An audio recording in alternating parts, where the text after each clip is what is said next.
അതുകൊണ്ട് മാതാപിതാക്കൾ മരണപ്പെട്ടു കഴിഞ്ഞാൽ, ഉമ്മയും ഉപ്പയും മരണപ്പെട്ടു കഴിഞ്ഞാൽ, ഉമ്മ നല്ലവളായിരുന്നു, ഉമ്മ എന്നെ സ്നേഹിച്ചിരുന്നു, ഞാനെന്ന് പറഞ്ഞാൽ ഉമ്മാക്ക് ജീവനായിരുന്നു, ഉമ്മാടെ സ്വത്തിനേക്കാൾ ഉമ്മാക്ക് മക്കളെ പ്രിയമായിരുന്നു, എനിക്ക് സുഖമില്ലെങ്കിൽ ഉമ്മ ഉറങ്ങില്ലായിരുന്നു. അങ്ങനെ ഉമ്മാടെ മദ്ഹ് പറഞ്ഞ് അയൽവക്കങ്ങളിൽ നടന്നാൽ പോരാ. എന്റെ ഉപ്പ വലിയ മുതലാളിയായിരുന്നു, എന്നോട് വലിയ സ്നേഹമായിരുന്നു, എന്നോട് വലിയ ഇഷ്ടമായിരുന്നു എന്ന് ആ ഉപ്പയെ കുറിച്ച് അങ്ങനെ വീമ്പ് പറഞ്ഞുകൊണ്ട് നടന്നാൽ പോരാ. ഓരോ നിസ്കാരം കഴിയുമ്പോഴും റബ്ബിർഹംഹുമാ കമാ റബ്ബയാനി സഗീറാ, പടച്ചോനെ എന്റെ ഉമ്മാക്കും ഉപ്പാക്കും നീ കരുണ കാണിക്കണേ റബ്ബേ, അവർക്ക് പുറത്തു കൊടുക്കണേ അല്ലാ, അവർക്ക് മർഹമത്ത് കൊടുക്കണേ അല്ലാ.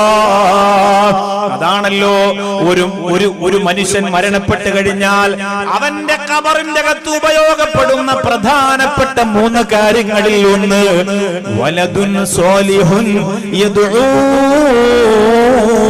ലഹു, അവന് വേണ്ടി ദുആ ചെയ്യുന്ന മക്കൾ. ഇപ്പോഴും ഉമ്മയോട് പിണങ്ങിയിരിക്കുന്നവരുണ്ടോ? എനിക്കറിയില്ല. ഉപ്പയോട് പിണങ്ങിയിരിക്കുന്നവരുണ്ടോ? എനിക്കറിയില്ല. വളരെ അപൂർവമായ ചിലരെങ്കിലും ചിലപ്പോൾ ഉണ്ടാവും. നമ്മളൊക്കെ സന്തോഷത്തോടെ ഉറങ്ങാനും ഉമ്മയും ഉപ്പയും നമ്മെ വല്ലാതെ സ്നേഹിച്ചു, വല്ലാതെ ഇഷ്ടപ്പെട്ടു ഉമ്മയും ഉപ്പയും. അപ്പൊ നമ്മൾ തിരിച്ച് അവരെയും ആ രീതിയിലൂടെ സന്തോഷിപ്പിക്കാൻ നമുക്ക് സാധിക്കണം. വലദുൻ സ്വാലിഹുൻ യദ്ഉ ലഹു, അവർക്ക് വേണ്ടി ദുആ ചെയ്യുന്ന സ്വാലിഹായ മക്കളായി അൽഹംദുലില്ലാ നമ്മൾ. ചില സ്ഥലത്ത് പ്രഭാഷണം കഴിഞ്ഞ് തിരക്കുകൾക്കിടയിലൂടെ ഇറങ്ങിപ്പോകുമ്പോൾ ചില നല്ല മക്കൾ വന്നിട്ട് പറയും, ഉസ്താദേ എന്റെ ഉപ്പാക്ക് ദുആ ചെയ്യണേ, എന്റെ ഉമ്മാക്ക് ദുആ ചെയ്യണേ. അത്തരം വസിയത്തുകൾ എനിക്ക് വല്ലാത്ത സന്തോഷമാണ്. ഒരു പ്രിയപ്പെട്ട സഹോദരൻ ഒരു സ്ഥലത്ത് മദ്രസക്ക് വേണ്ടി, പള്ളിക്ക് വേണ്ടി 1 ലക്ഷം രൂപ നിയത്ത് ചെയ്തത് ഉമ്മയുടെ കാലുവേദന മാറി കിട്ടാൻ വേണ്ടിയാണ്. ആ പൊന്നുമോന്റെ മനസ്സിന്റെ അകത്ത് ഉമ്മയോടുള്ള സ്ഥാനം എത്രയെന്ന് എന്റെ നന്ദാപുരത്തെ പ്രിയപ്പെട്ടവരെ നിങ്ങൾക്ക് പറഞ്ഞറിയിക്കാൻ പറ്റുമോ? അങ്ങനെ ഹൃദയത്തിന്റെ അകത്ത് ഉമ്മയുണ്ടോ നമുക്ക്? അങ്ങനെ ഹൃദയത്തിന്റെ അകത്ത് നമ്മുടെ ഉമ്മ താമസിക്കുന്നുണ്ടോ നമ്മുടെ ഉള്ളില്? അല്ലാഹുവേ, മരണപ്പെട്ട് കഴിഞ്ഞാൽ നമ്മുടെ ബാധ്യതയാണ് ഹലാലായ പൈസ കൊടുത്തുകൊണ്ടുള്ള കഫൻ പുടവ വാങ്ങി ഉമ്മാക്കും ഉപ്പാക്കും പൊതിഞ്ഞു കൊടുക്കുക എന്നത്. അങ്ങനെ ഒരു ഭാഗ്യം നമുക്ക് ലഭിക്കുമോ? മക്കളുള്ള പ്രിയപ്പെട്ട സഹോദരങ്ങളൊന്ന് ചിന്തിക്കണേ. നീ മരണപ്പെടുന്ന സമയത്ത് സാമ്പത്തിക ബുദ്ധിമുട്ടിന്റെ സമയമാണെങ്കിൽ, സാമ്പത്തിക പ്രയാസത്തിന്റെ സമയമാണെങ്കിൽ, നിന്റെ പ്രിയപ്പെട്ട മക്കൾ പലിശക്ക് പണമെടുത്ത പൈസ കൊണ്ടുവന്നിട്ട് നിന്റെ പ്രിയപ്പെട്ട മയ്യത്ത് പൊതിഞ്ഞാലുള്ള രംഗത്തെ കുറിച്ച് ആലോചിച്ച് നോക്കിയേ. പലിശ എന്ന് പറയുന്നത് കർണാടകയിലൊക്കെ ബഡി, ബഡ്ഡി, നമ്മളവിടെ വട്ടി എന്നാണ് പറയുന്നത്. വഡ്ഡി. ഞാൻ ഈ പറങ്കിപ്പേട്ടയിൽ ഇങ്ങനെ പ്രസംഗിച്ചപ്പോൾ പലിശ എന്ന് പ്രസംഗിച്ചു. അവസാനമാണ് ഉസ്താദ്, അവിടുത്തെ ഉസ്താദ് പറഞ്ഞു ഇവിടെ ബഡ്ഡി എന്നാണ് പറയുന്നത്. നമ്മുടെ അവിടെ വട്ടി പലിശ ബ്ലൈഡ് കമ്പനി എന്നൊക്കെ പറയും, അവിടെ ബഡ്ഡി. ചെറിയ വ്യത്യാസമുണ്ട്. എന്തായാലും പട്ടിയല്ല, ബഡ്ഡിയാണ്. യഥാർത്ഥത്തിൽ അത് തിന്നുന്നവൻ ഈ ഞാനിപ്പോ രണ്ടാമത് പറഞ്ഞതിന്റെ കോലത്തിൽ തന്നെയാണ് അവസാനം അള്ളാന്റെ ലോകത്തൊക്കെ വരിക. പടച്ചോൻ കാത്തിരക്ഷിക്കട്ടെ. അതുകൊണ്ട് വലിയ നേട്ടമൊന്നുമില്ല പ്രിയപ്പെട്ടവർ. പക്ഷെ ആ ഹറാമായ ആ പണം കൊണ്ട് വാപ്പാന്റെ മയ്യത്ത് പൊതിയ തുണി വാങ്ങുന്ന മക്കളാണെങ്കിൽ നമ്മുടെ അവസ്ഥ എന്താ? അപ്പോൾ നല്ല ഹലാലായ പൈസ കൊടുത്തിട്ട് തുണി വാങ്ങിയിട്ട് ഉമ്മയെ പൊതിയണേ, വാപ്പയെ പൊതിയണേ, എന്നിട്ട് അവർക്ക് വേണ്ടി ദുആ ചെയ്ത് അവരുടെ മയ്യത്ത് ഇങ്ങനെ സന്തൂക്കിലെടുത്തു വെച്ചിട്ട് ലാ ഇലാഹ ഇല്ലല്ലാഹു ലാ ഇലാഹ ഇല്ലല്ലാഹ് എന്ന് പറഞ്ഞുകൊണ്ട് മയ്യത്ത് പള്ളിപ്പറമ്പിലേക്ക് കൊണ്ടുപോകും. പള്ളിക്കകത്ത് കൊണ്ടുവച്ചിട്ട് നിസ്കരിക്കാൻ നിൽക്കുമ്പോ മക്കളെ, ഉമ്മാക്ക് വേണ്ടി ഉപ്പാക്ക് വേണ്ടി മയ്യത്ത് നിസ്കാരത്തിന് നേതൃത്വം കൊടുക്കാൻ നിനക്ക് കഴിയണേ. ഖാസിം ദാരിമി ഉസ്താദിന്റെ ഉമ്മാക്ക് മയ്യത്ത് നിസ്കാരത്തിന് നേതൃത്വം കൊടുക്കും.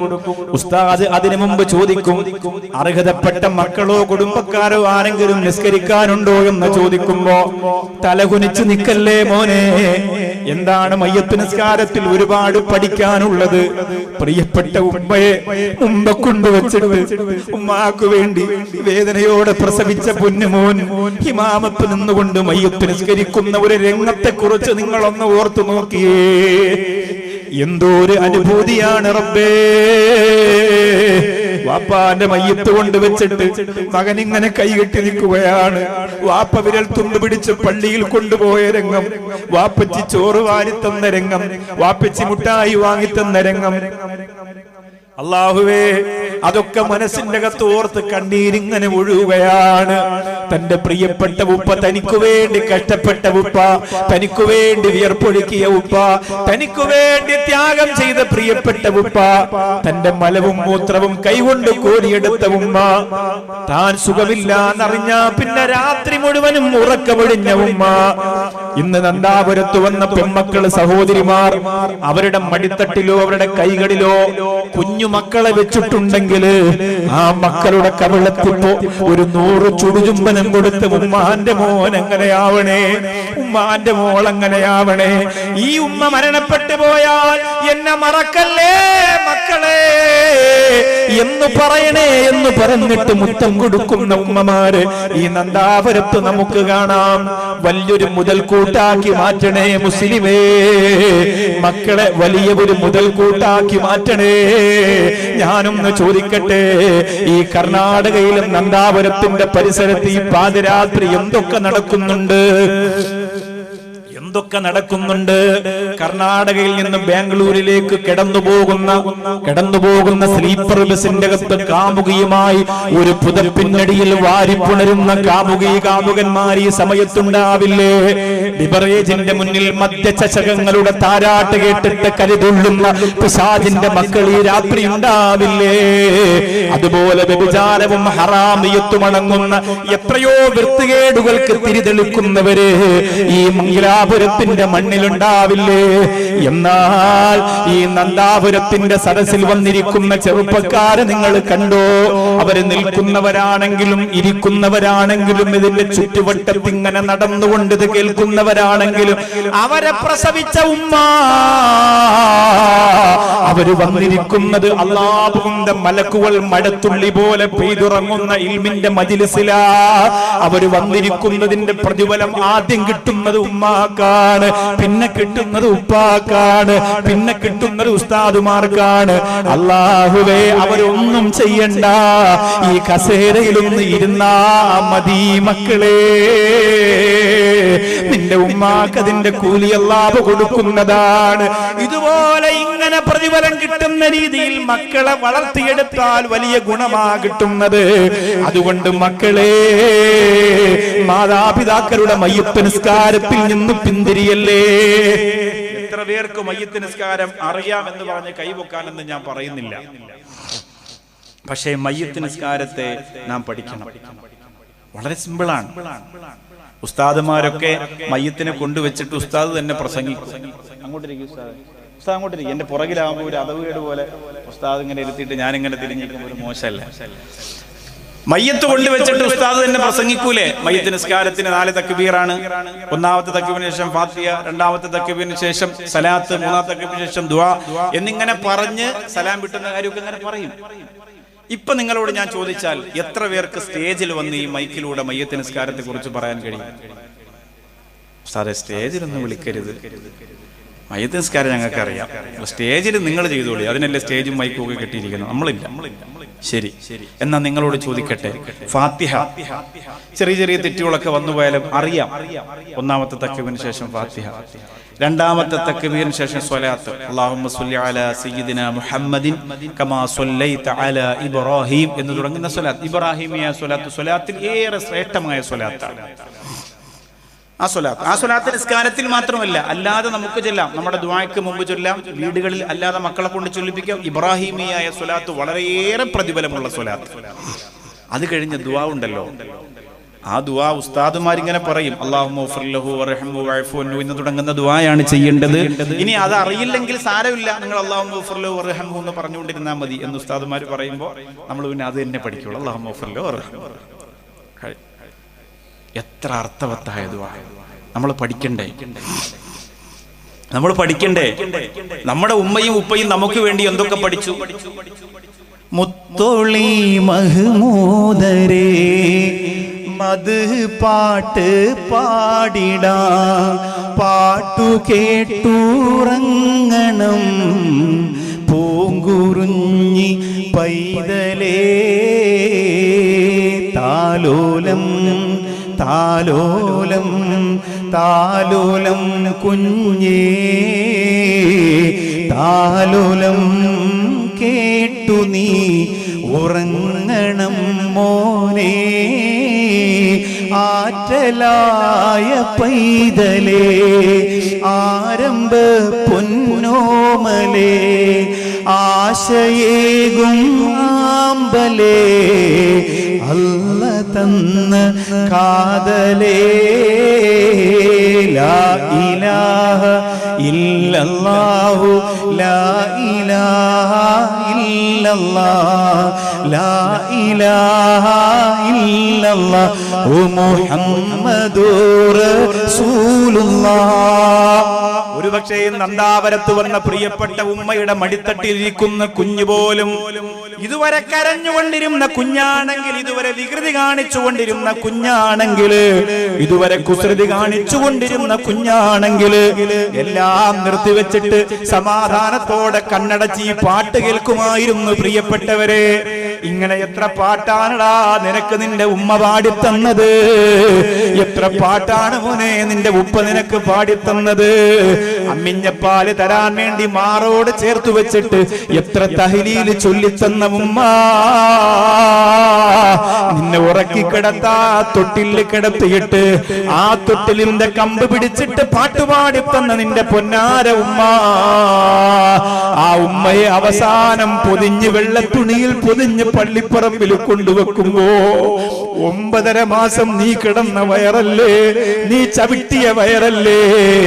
അല്ലാഹുവേ, ഒന്ന് ചരിയാതെ ഒന്ന് ഓടാതെ ഒരു പ്രശ്നവും ഉണ്ടാവാതെ നിന്റെ വയറിനെ, നിന്റെ കവയത്തിനകത്ത് കിടക്കുന്ന നിന്നെ പൊന്നുപോലെ പരിപാലിച്ച നിന്റെ പ്രിയപ്പെട്ട ഉമ്മ, ആ ഉമ്മാടെ മയ്യത്ത് പള്ളിക്കകത്ത് കൊണ്ടുവെക്കുമ്പോ ഞാൻ മയ്യത്ത് നിസ്കരിച്ചോളാം എന്ന് പറഞ്ഞ് മുമ്പ് നിൽക്കാ ധൈര്യം വേണേ ചെറുപ്പക്കാരാ. ആ ഒരു ധൈര്യം കിട്ടാനാണ് ശംസുൽ ഉലമാ കൊളുത്തി വെച്ച നവറല്ലാഹു മർഖദ കണ്ണിയത്ത് ഉസ്താദ് തെളിച്ചു വെച്ച വാഫഖീതങ്ങൾ മുത്തമിട്ട സമസ്തയുടെ SKSSF-ന്റെ വഴിയിലേക്ക് ഈ പ്രിയപ്പെട്ട മക്കളെ ചേർത്ത് നിർത്തണേ എന്ന് പറയുന്നത്. അതുകൊണ്ടാണ് ഒരുപാട് മറ്റു പ്രസ്ഥാനങ്ങൾ ഉണ്ടാകും, അതൊക്കെ നടക്കട്ടെ. ഈ വിനീതൻ സമസ്തയുടെ കർമ്മോത്സുകനായി തിരുവനന്തപുരത്ത് പ്രവർത്തിക്കുന്നത് കൊണ്ട് അഭിമാനത്തോടെ തുറന്നു പറയുകയാണ്, അല്ലാഹു അജഞ്ചലമായ വിശ്വാസത്തിന്റെ പവറില് കറകളഞ്ഞ മഹബ്ബത്തുർ റസൂലിന്റെ മധുരത്തിൽ യാത്ര ചെയ്യാൻ ആ വഴിയിലൂടെ നിങ്ങൾക്ക് സാധിക്കും ചെറുപ്പക്കാരാ. അങ്ങനെ ഉമ്മാക്ക് ഞാൻ നിസ്കരിക്കാം എന്ന് പറഞ്ഞ് മുമ്പ് നിൽക്കാൻ നിനക്ക് കഴിയണം മോനെ. എന്റെ ഉപ്പാന്റെ മയ്യത്ത് ഞാൻ നിസ്കരിക്കാം ഉസ്താദേ എന്ന് പറഞ്ഞ് ഖത്തീബ് ഉസ്താദിനെ പോലും പുറകിൽ നിർത്തിയിട്ട് ബാക്കിയുള്ള മുഴുവൻ ആളുകളെയും പുറകിൽ നിർത്തിയിട്ട് എന്റെ ഉപ്പയാണ്, എന്റെ ഉപ്പയാണ്, എന്റെ ഉപ്പയാണ്, എന്റെ ഉപ്പയാണ് എന്ന് പറഞ്ഞ് അഭിമാനത്തോടെ നിസ്കരിക്കാൻ നിനക്ക് കഴിയട്ടെ. അല്ലാതെ എന്തു ബാധ്യതയാണ് പിന്നെ ഉപ്പാക്ക് നീ ചെയ്തു വീട്ടാനുള്ളത്? വാപ്പാടെ പേരിൽ കുറെ പണം ഇങ്ങനെ ഉണ്ടെന്ന് പറഞ്ഞ് വീമ്പിളക്കി നടന്നിട്ട് കാര്യമില്ല. എന്റെ ഉപ്പയാണ് എനിക്ക് കർണാടകയിൽ ബിൽഡിംഗ് കെട്ടിത്തന്നതെന്ന് പറഞ്ഞിട്ട് കാര്യമില്ല. എന്റെ ഉമ്മയാണ് എനിക്ക് ഈ ആഭരണം തന്നതെന്ന് പറഞ്ഞിട്ട് കാര്യമില്ല. നിസ്കരിക്കാൻ കഴിയണം മോനെ. അതൊരു ഉമ്മാക്കും ഉപ്പാക്കും കിട്ടുന്ന ഏറ്റവും വലിയ സന്തോഷമാണ്. പക്ഷേ എന്റെ കർണാടകയിലെ ഉമ്മമാരോട് ചോദിക്കുന്നു, നിങ്ങൾ പഠിപ്പിച്ചു കൊടുത്തോ? നിങ്ങളുടെ മക്കൾക്കത് പഠിപ്പിച്ചു കൊടുത്തോ? 10 വയസ്സാകുന്നതിന് മുമ്പ് തന്നെ ഗെയിമുകൾ പഠിപ്പിച്ചു കൊടുത്ത് മൊബൈലും കമ്പ്യൂട്ടറും ലാപ്ടോപ്പുമായി അതിന് അടിമപ്പെട്ടുകൊണ്ട് വീടിന്റെ അകത്തളത്തിൽ അധാർമികതയുടെ അഴുക്കുചാലിൽ കിടന്ന് കൈകാലിട്ടടിക്കുന്ന മക്കളായി നിന്റെ പ്രിയപ്പെട്ട മക്കൾ അതപ്പതിച്ചു പോകുമ്പോ മയ്യത്ത് നിസ്കരിക്കൂല എന്ന് മാത്രമല്ല, കള്ളുകുടിച്ചു ബോധമില്ലാതെ ഉമ്മാന്റെ മയ്യത്തിന്റെ മയ്യത്തിന്റെ അടുത്ത് വരുമോ എന്ന് പോലും സംശയമാണ്. കള്ളുകുടിച്ചു ബോധമില്ലാതെ, കഞ്ചാവ് ഉപയോഗിച്ചു ബോധമില്ലാതെ ഉമ്മാന്റെയും ബാപ്പാന്റെയും മയ്യത്തിന്റെ അടുത്ത് വരുമോ എന്ന് പോലും പേടിയാ. അവർ നിസ്കരിക്കണ്ട, അവരൊന്നും ചെയ്യണ്ട, നല്ലതുപോലെ അന്ന് നിസ്കരിക്കാൻ പള്ളിക്കകത്ത് വന്ന് നിൽക്കുമോ എന്ന് പോലും പേടിയാണ്. പുതിയ കർണാടകയിലെ ചില കുഞ്ഞുമക്കൾ ഉപയോഗിച്ച പുതിയ ലഹരിയുടെ രൂപം കാണണ്ടേ? എന്താണെന്നറിയണ്ടേ? വീട്ടിലെ ട്യൂബ് തല്ലി പൊട്ടിച്ചിട്ട്, വീട്ടിലെ കത്തുന്ന ട്യൂബില്ലേ, ട്യൂബ് തല്ലി പൊട്ടിച്ചിട്ട് എലിയെ കൊല്ലുന്ന വിഷം അതുമായി മിക്സ് ചെയ്തിട്ട്, അത് രണ്ടും കൂടി മിക്സ് ചെയ്തിട്ട് സാധനം വലിച്ചു കയറ്റിയിരിക്കുകയാണ്. കൃത്യമായി ഉപയോഗിക്കുന്ന സാധനം കിട്ടാതെ വന്നപ്പോ ഈ മോനാണോ അല്ലാഹുമ്മ ഗഫിർ ലഹു വർഹംഹു എന്ന് പറഞ്ഞു മയ്യത്ത് നിസ്കരിക്കുന്നത്? അപ്പൊ മയ്യത്ത് നിസ്കാരം നമുക്ക് പഠിക്കാൻ എളുപ്പമാണ്. ഈ മയ്യത്തിന്റെ മേലെ എനിക്ക് നിർബന്ധമായ നിസ്കാരം ഞാൻ നിസ്കരിക്കും നിയ്യത്ത് ചെയ്തൊക്കെ. അല്പം മയ്യത്ത് നിസ്കാരമൊക്കെ ഇപ്പൊ പഠിപ്പിക്കാൻ നിന്നാൽ ഉസ്താദന്മാർക്ക് പിന്നെ ജോലി ഇല്ലാതെ അവരൊക്കെ അത് പഠിപ്പിച്ചു തരുമല്ലോ. നിങ്ങൾക്ക് ഹത്തീവ് പള്ളിയില്ല, അതൊക്കെ പഠിപ്പിച്ചു തരും. അപ്പോ അതിലേക്കൊന്നും ഞാൻ കടക്കണില്ല. പക്ഷെ ആ ദുആ നമ്മളൊന്ന് ഓർക്കണ്ടേ? അല്ലാഹുമ്മ ഗഫിർ ലഹു വർഹംഹു വഅഫു അൻഹു വആഫിഹി വഅക്രിം നുസ്ലഹു വവസ്സി മദ്ഖലഹു എന്ന് തുടങ്ങുന്ന ദുആ നിങ്ങൾ പഠിക്കണേ. ആ ദുആ നിങ്ങൾ മറന്നു പോകല്ലേ. ഇത് നിങ്ങളുടെ മാതാപിതാക്കൾക്ക് വേണ്ടി നിങ്ങൾ പഠിച്ച് ദുആ ചെയ്യുമ്പോ നിങ്ങളും മരിക്കുമെന്നത് മറക്കല്ലേ. നിങ്ങളും മരിക്കുമല്ലോ, നിങ്ങൾക്കും മക്കളുണ്ടല്ലോ. നിങ്ങൾ മരിക്കുമ്പോ നിങ്ങളുടെ മക്കൾ വന്ന് നിങ്ങൾക്ക് വേണ്ടി ദുആ ചെയ്യണ്ടേ?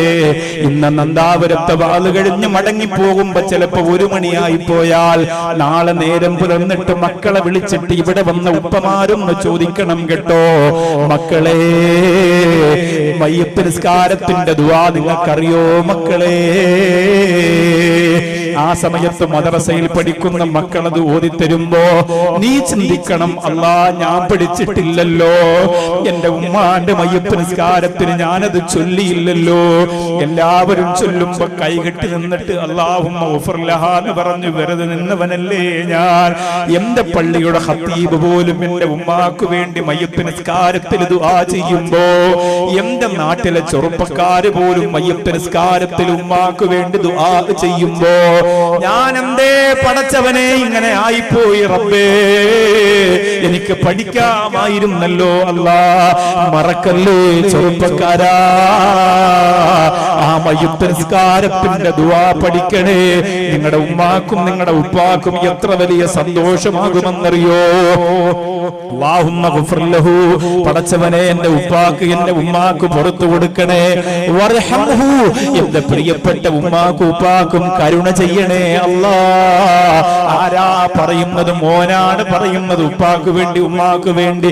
വവസ്സി മദ്ഖലഹു, എന്റെ പൊന്നാര ഉമ്മയെ, എന്റെ പ്രിയപ്പെട്ട ഉപ്പയെ ഇതാ ഖബറിന്റെ അകത്ത് ഇറക്കി വെക്കാൻ പോകുന്നു റബ്ബേ. ഈ മയ്യത്ത് നിസ്കാരം കഴിഞ്ഞാ കൊണ്ടുപോകും അല്ലാ, ഈ മയ്യത്ത് നിസ്കാരം കഴിഞ്ഞാ കൊണ്ടുപോകും റബ്ബേ.